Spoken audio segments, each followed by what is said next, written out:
देखो अब हम ग्रेविटी कास्टिंग की बात करेंगे, डाई कास्टिंग की बात करेंगे। ठीक है, डाई कास्टिंग की हम बात कर रहे हैं। देखो डाई कास्टिंग का मतलब ये है कि अभी जो हमने पढ़ा कि ये जो इसमें डाइज हैं वो हमारा क्या कर रहे हैं, मोल्ड का काम कर रही हैं। सेंट्रीफ्यूगल कास्टिंग भी एक तरीके की डाई कास्टिंग ही है, लेकिन इसको हमने अलग से कुछ एक डाई कास्टिंग नाम दे दिया है। ठीक है, वो भी आती डाई कास्टिंग में ही है, मतलब कुल मिला के परमानेंट मोल्ड कास्टिंग में आ रही है सारी सारी चीजें। ठीक है, तो देखो अब हम डाई कास्टिंग की बात कर रहे हैं। डाई कास्टिंग होती है दो टाइप की, एक होती है ग्रेविटी डाई कास्टिंग और दूसरी होती है क्या, प्रेशर डाई कास्टिंग। ठीक है, ग्रेविटी डाई कास्टिंग का मतलब तुम लोग समझ रहे होंगे कि जिसमें लिक्विड मोल्टन मेटल का जो फ्लो होगा वो किसकी वजह से होगा, ग्रेविटी की वजह से होने वाला है। और प्रेशर डाई कास्टिंग का मतलब क्या है, जिसमें लिक्विड मोल्टन मेटल का फ्लो जो होगा वो आप कुछ प्रेशर अप्लाई करके लिक्विड मोल्टन मेटल को क्या कराओगे, फ्लो कराओगे। ठीक है, तो ग्रेविटी डाई कास्टिंग होती है, इसमें जो है आपने क्या किया, ये मैंने सिंपल एक शेप लिया है, ये 3D ऑब्जेक्ट है।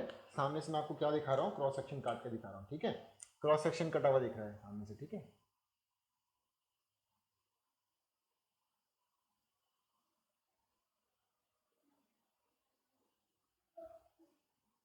ये क्रॉस सेक्शन दिख रहा है। माना ये ज्यादा रेदर कॉम्प्लेक्स शेप नहीं है, थोड़ा इजी शेप है। ठीक है, सिंपल शेप है। इसमें ये थोड़ा सा अंदर प्रोजेक्शंस बने हुए हैं, इस तरीके के अंदर रिसेस बने हुए हैं, अंदर रिसेस बने हुए हैं इस तरीके से। आपने सिंपल ये लैडल था, लैडल की हेल्प से आपने क्या करा, लिक्विड मोल्टन मेटल को इसमें पोर किया। लिक्विड मेटल मेटल पोर करेंगे, इसमें पोर करके क्या जाएगा, ये हर जगह भर जाएगा, सब जगह ये भर जाने वाला है। यहाँ पे कॉम्प्लेक्स शेप होगी तो नहीं भर पाएगा प्रॉपरली।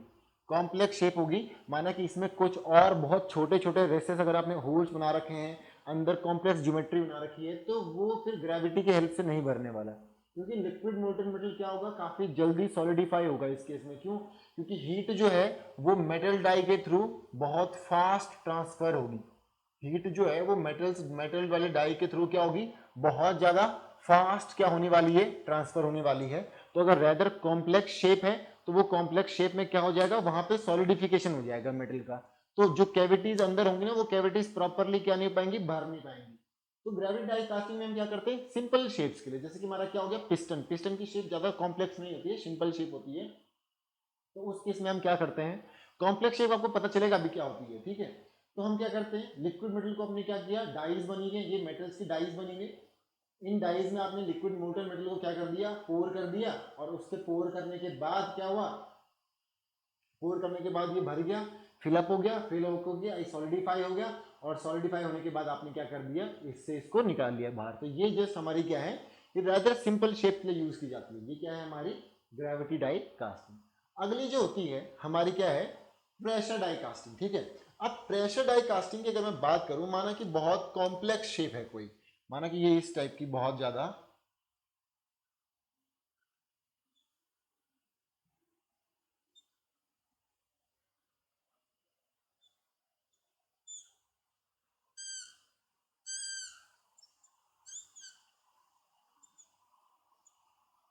इस टाइप की कोई शेप है।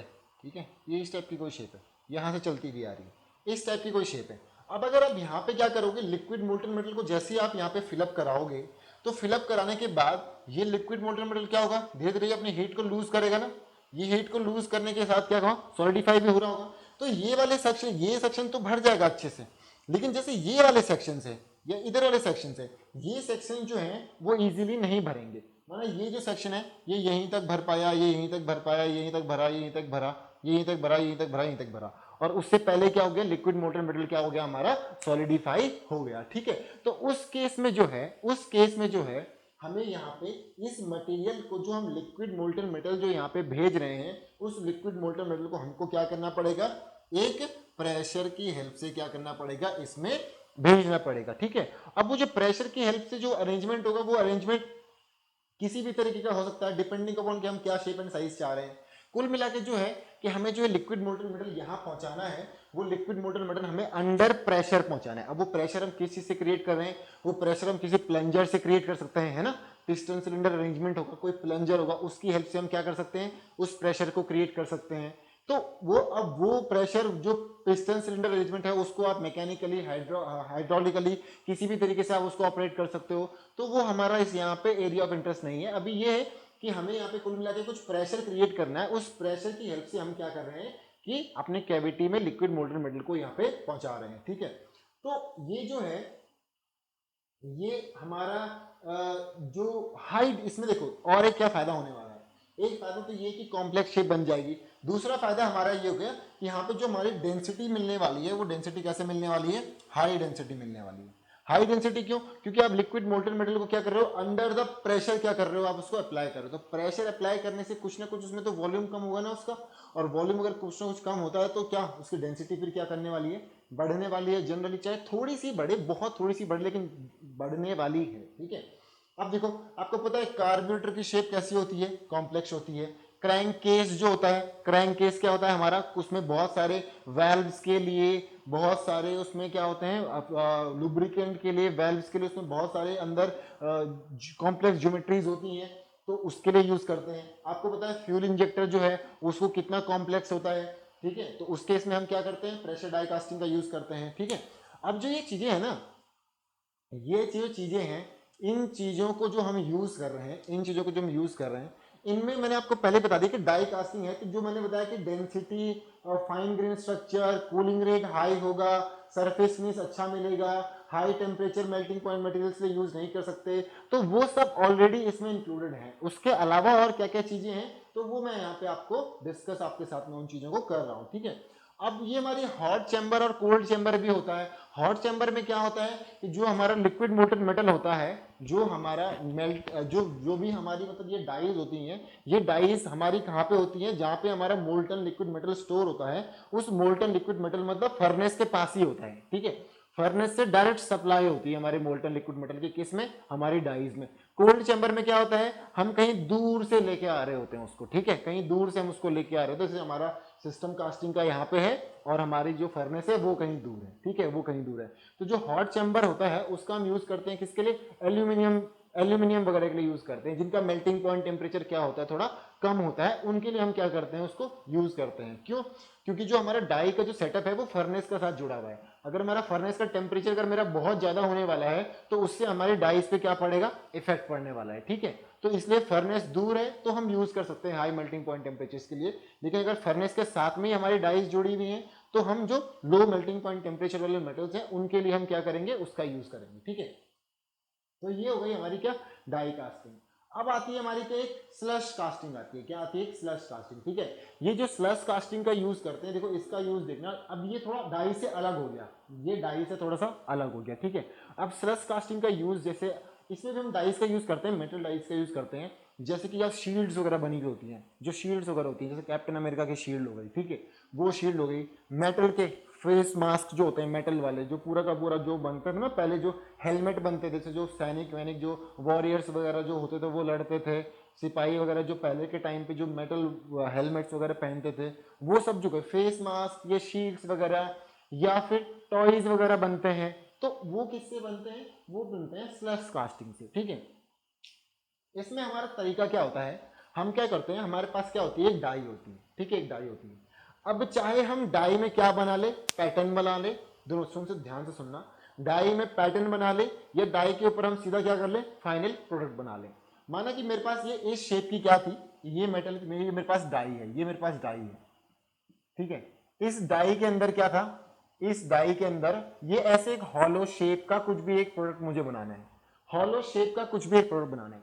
तो मैं क्या करूंगा, मैंने अपने लिक्विड मोल्टन मेटल को क्या करा, इसमें इन कराया। अब लिक्विड मोल्टन मेटल को मैंने इसमें इन कराया, तो तुमको लोगों को पता है कि सॉलिडिफिकेशन कहां से होने वाला है, सॉलिडिफिकेशन तो ये साइड से होगा ना, सॉलिडिफिकेशन साइड से होगा, तो सबसे पहले कौन सॉलिडिफाई होगा, जो मेटल के कांटेक्ट में होगा वो लेयर सबसे पहले सॉलिडिफाई होगी ना, जो बीच का जो मटेरियल होगा वो तो सबसे बाद में सॉलिडिफिकेशन होगा ना उसका, बीच के मटेरियल का तो सबसे बाद में सॉलिडिफिकेशन होगा। तो तुमने देखा कि यार सॉलिडिफिकेशन स्टार्ट हो गया है, तो ये सॉलिडिफिकेशन स्टार्ट होते ही ना, ये लगभग लगभग किनारे की इतनी थिकनेस की जो मेरी लेयर थी वो लेयर क्या हो गई है, सॉलिडिफाई हो गई है। इतनी थिकनेस की लेयर मेरी क्या हो गई है, सॉलिडिफाई हो गई है, और इसके बीच में जो है वो लिक्विड मोल्टन मेटल ही बचा हुआ है मेरे पास। और तुमने क्या कर दिया, इसको फिर पलट दिया और पलट के लिक्विड मोल्टन मेटल को बाहर निकाल दिया। अब पलट के जब तुम बाकी बीच के लिक्विड मोल्टन मेटल को बाहर निकाल दोगे तो तुम्हारे पास ये इस शेप का मटेरियल आ गया, जो कि क्या है, अंदर से हॉलो, जो कि क्या है, अंदर से अंदर से इसकी सरफेस फिनिश अच्छी नहीं होगी, अंदर से इसका सरफेस अच्छा नहीं होगा, लेकिन बाहर से इसका सरफेस कैसा होने वाला है, काफी अच्छा होने वाला है, क्योंकि किसके कांटेक्ट में, मेटल के कांटेक्ट में। ठीक है, तो जैसे कि तुम्हारे पॉट रखते हैं, पॉट जो रहते हैं तुम्हारे, जो मेटल के पॉट्स बने हुए होते हैं, जिनमें तुम गमले रखते हो, अपने फूल वगैरह रखते हो, फ्लावर रखते हो, तो वो किसके बने होते हैं, इसके बने होते हैं। जो तुम्हारे डेकोरेटिव आइटम्स होते हैं, वो डेकोरेटिव आइटम्स में ही आते हैं, वो इसके बने होते हैं। टॉयज होते हैं, जो टॉयज जो हैं वो अंदर से जो खाली एम्प्टी होते हैं, जो अंदर से खोखले अंदर से हॉलो होते हैं, वो किससे बनते हैं, इससे होते हैं। अब तुम्हें क्या बनाना है, शील्ड बनाना। तो शील्ड के केस में तुम क्या करते हो, तुम पहले एक लेते हो, एक मटेरियल लेते हो। तुम क्या लेते हो, एक मटेरियल लेते हो। एक मटेरियल की हेल्प से, जैसे तुम प्लास्टिक है, प्लास्टिक की हेल्प से तुमने क्या कर दिया, एक इसी तरीके से तुमने क्या किया, एक पैटर्न लिया, एक डाई ली, डाई के ऊपर मास्क बना हुआ था। अब उस मास्क को तुमने क्या करा, उसमें तुमने प्लास्टिक को मेल्ट करा के तुमने उसमें डाल दिया। अब वो प्लास्टिक को मेल्ट करा के उसमें डालोगे, उसका सॉलिडिफिकेशन कराओगे, तो उसकी एक थिकनेस सॉलिडिफाई होने लग जाएगी ना, और जितना रिक्वायर्ड थिकनेस है, बाकी तुमने क्या कर दिया, हटा दिया। तो तुम्हारे पास एक प्लास्टिक का क्या आ गया, एक मास्क आ गया। अब उस प्लास्टिक के मास्क को तुम क्या रख दो, मोल्ड के अंदर रख दो, और उसमें लिक्विड मोल्टेन मेटल डाल दो। तो जो प्लास्टिक का जो मास्क है वो तो इवेपोरेट हो जाएगा, और उसकी जगह क्या बन जाएगा, लिक्विड मोल्टेन मेटल का मास्क बन जाएगा तुम्हारे पास। तो ये इस तरीके के थिन कास्टिंग बना सकते हैं। इससे हम क्या बना सकते हैं, थिन कास्टिंग बना सकते हैं। हॉलो थिन कास्टिंग जो हमने यहाँ पे बनाई है, हॉलो थिन कास्टिंग जो डेकोरेटिव आइटम्स होते हैं वो हम बना सकते हैं। यहाँ पे आप लोग टॉयज बना सकते हो इससे। ठीक है, टॉय हो गए, और ये डेकोरेटिव आइटम हम बात कर ही चुके हैं, इसकी डेकोरेटिव आइटम आप बना सकते हो। ठीक है, तो ये कास्टिंग काफी इंपॉर्टेंट है। तो ये toys, thin casting, hollow thin casting, decorative items, ये एग्जांपल्स आपको पेपर में पूछे जा सकते हैं कि ये जो भी चीजें हैं ये किन की हेल्प से बनाते हैं। तो इसको हम किसकी हेल्प से बनाते हैं, स्लश कास्टिंग की हेल्प से। स्लश कास्टिंग क्या रहने वाली है, फिर बहुत ही ज्यादा इंपॉर्टेंट रहने वाली है। इसको पेपर के पॉइंट ऑफ व्यू से 10 में से तुम्हें मिलने चाहिए लगभग 8 मार्क्स, मतलब 10 में से 8 मार्क्स का है ये। अगर मैं बोलूं कि टॉपिक जो है कितना इंपॉर्टेंट है, ठीक है, तो पेपर पॉइंट ऑफ व्यू से 10 में से 8 नंबर का है ये। ठीक है, तो देखो, मतलब इन सब में से ये बहुत इंपॉर्टेंट है। एक सेंट्रीफ्यूगल कास्टिंग बहुत इंपॉर्टेंट था, स्लश कास्टिंग बहुत इंपॉर्टेंट है। ठीक है, ये सब चीजें बहुत इंपॉर्टेंट है। ठीक है, और बाकी आपको पता है कौन, इन्वेस्टमेंट कास्टिंग इंपॉर्टेंट है पेपर पॉइंट ऑफ व्यू से, और बाकी सैंड कास्टिंग तो हमने पूरा देखा ही देखा है। ठीक है, अब आता है स्क्वीज कास्टिंग। स्क्वीज कास्टिंग में हम क्या करते हैं, हमारे पास ये मेटल की डाई होती है। एक तो ये डाई है, ये मेटल के हमारे पास क्या है, एक डाई है, और एक हमारे पास क्या होता है, प्लंजर होता है। ठीक है, प्लंजर होता है। हमने क्या करा, लिक्विड मोल्टेन मेटल को इस डाई के अंदर जो ये कैविटी बनी थी, इस कैविटी में क्या कर दिया, रख दिया। अब लिक्विड मोल्टेन मेटल को इस कैविटी में रखा आपने, और ऊपर से आपने इस प्लंजर की हेल्प से क्या करा, प्रेशर अप्लाई करा। ठीक है, प्रेशर अप्लाई करा। अब प्रेशर अप्लाई करने के साथ क्या हो रहा है, यहाँ पे सॉलिडिफिकेशन भी स्टार्ट हो रहा है, और ऊपर से क्या कर रहे हो, प्रेशर भी अप्लाई कर रहे हो। तो यहाँ पे डेंसिटी भी हमें क्या मिलने वाली है, काफी हाई मिलने वाली है।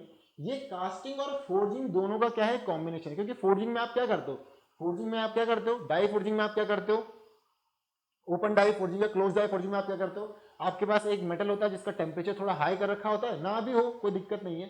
फिर आप क्या करते हो, उसको क्या करते हो, डाइस के बीच में रख के क्या करते हो, उसको स्क्वीज करते हो, फोर्ज, उसको प्रेशर लगाते हो उस पर। ठीक है, तो उससे क्या मिलती है, हमें रिक्वायर्ड शेप एंड साइज मिलता है। तो यहाँ पे भी हम क्या करने वाले हैं, यहाँ पे ये डाई है, इस प्लंजर की हेल्प से हमने डाई और प्लंजर के बीच में लिक्विड मोल्टेन मेटल रखा हुआ है, उसको हम क्या कर रहे हैं, प्रेशराइज कर रहे हैं। अब जो यहाँ पे इस डाई का जो भी हमारा रिक्वायर्ड जो प्रोडक्ट है, उसका जो शेप एंड साइज हमें मिलने वाला है, वो शेप एंड साइज इन दोनों पे डिपेंड करेगा। वो जो शेप एंड साइज है वो इन दोनों पे डिपेंड करेगा, कि हमें प्लंजर का भी इंप्रेशन हमारे फाइनल जो हमारा प्रोडक्ट रहने वाला है उस पर पड़ने वाला है ना। क्योंकि देखो, डाई की शेप का तो बनेगा बनेगा, फिर प्लंजर भी डायरेक्ट कांटेक्ट में किसके, लिक्विड मोल्टेन मेटल के। तो जब वो सॉलिडिफाई होगा तो डेफिनेटली प्लंजर का भी इंप्रेशन किस पे पड़ने वाला है, हमारे फाइनल प्रोडक्ट पे पड़ने वाला है। तो यहाँ पे जो है वो शेप एंड साइज जो रहने वाला है, वो डाई का और प्लंजर का दोनों का हमारा शेप एंड साइज इस पे जरूर इसका फर्क पड़ने वाला है। तो फाइनल जो हमारा प्रोडक्ट होने वाला है उसका शेप एंड साइज इन दोनों पे डिपेंड करेगा। ठीक है, ये फोर्जिंग का और कास्टिंग का क्या है, it is the combination of forging and casting. It is the combination of forging and casting. तो ये भी आपको ध्यान रखना है। इसको हम क्या बोलते हैं, स्क्वीज कास्टिंग। स्क्वीज कर रहे हैं ना, स्क्वीज कर रहे हैं, स्क्वीज। ठीक है, एप्लीकेशन क्या क्या है इसके, ब्रेक शू, एल्यूमिनियम के जो ब्रेक शू बनते हैं वो हो गए, और बुशेस। बुश आपको पता है ना, जो बियरिंग के ऊपर जो बुशेस लगते हैं वो बुशेस क्या हैं, अगर ब्रॉन्ज और ब्रास के बुशेस हैं तो वो उसको हम स्क्वीज कास्टिंग की हेल्प से बनाते हैं। तो ये टाइप्स ऑफ कास्टिंग थी, ये मैंने आपको एक्सप्लेन कर दिए हैं बहुत अच्छे, सारे के सारे हमने यहाँ पे कवर कर लिए हैं। मैक्सिमम जो भी है वो मैंने कहीं ना कहीं मैंने आपको सारी चीज़ें बता दी इन सब के बारे में। इससे बाहर इसमें कुछ नहीं आने वाला, ठीक है। तो मुश्किल ही आएगा, मतलब इससे इसके बाहर मतलब कास्टिंग में कुछ नहीं रहने वाला। हमने बहुत कुछ कवर कर लिया यहाँ पे, आपके पेपर पॉइंट ऑफ व्यू से हमने यहाँ पे काफ़ी सारी चीज़ें कवर कर ली हैं, ठीक है। अब हमारे पास एक और कास्टिंग बचती है, कॉन्टिन्यूस कास्टिंग, हम वो देखते हैं, फिर हम आते हैं कास्टिंग के डिफेक्ट्स पे, ठीक है। कॉन्टिन्यूस कास्टिंग और फिर कास्टिंग के डिफेक्ट्स की हम बात करते हैं।